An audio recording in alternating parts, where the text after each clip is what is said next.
Hi, I'm just a mum whose son made her sit down and watch Kony 2012. Since then, I've followed some of the coverage and I'm quite disappointed by some of the response that's been made. I've never made a video before or posted it to YouTube, but I wanted to respond myself. So this is my response. I don't have the backlighting of a BBC television studio, and I certainly can't splice like Phil. So this is just going to be some stills, but listen to what I have to say. Many people have been critical of Invisible Children because they're not doing enough or they're misspending the money. No one criticizes Amnesty International for not building enough schools. Invisible Children, as well as watching and reporting on the problem, is actually doing something about it.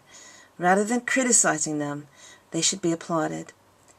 Secondly, there's been a lot made about the fact that the problem is no longer happening in Uganda, but it is at Uganda's borders and can return at any moment should the world drop their attention.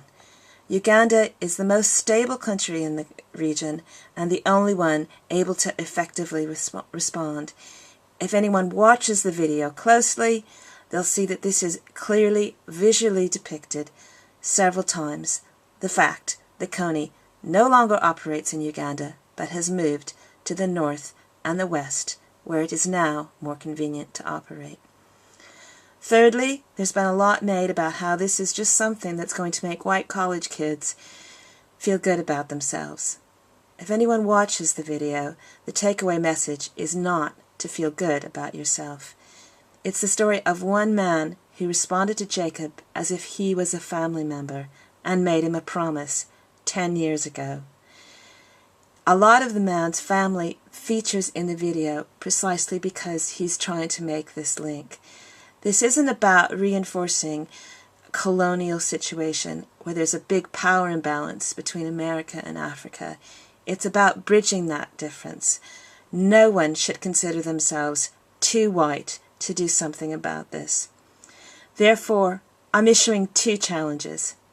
To anyone who's put stuff out there that is misleading or misinformed or only partially informed because they responded before looking at the video carefully, I challenge you to go back and look at that video again, not to read it with your own failures, hypocrisy, and fear in mind, but with a fresh eye.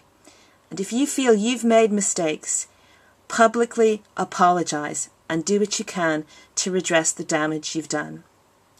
Secondly, to all politicians running an election campaign this year, I'm challenging you to divert some of the money that you would be spending on negative campaigning, running your opponent down, possibly misinforming or only partially informing the public about what they've said and done, to divert money that you would spend doing that to causes and ways of communicating like Kony 2012.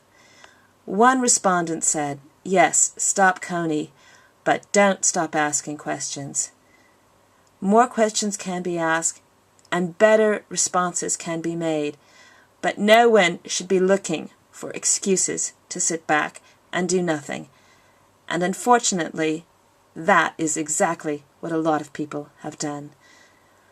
Anyone watching this, I'm asking you to support Kony 2012, and if you can't, go out and do something better instead. Thank you for watching this.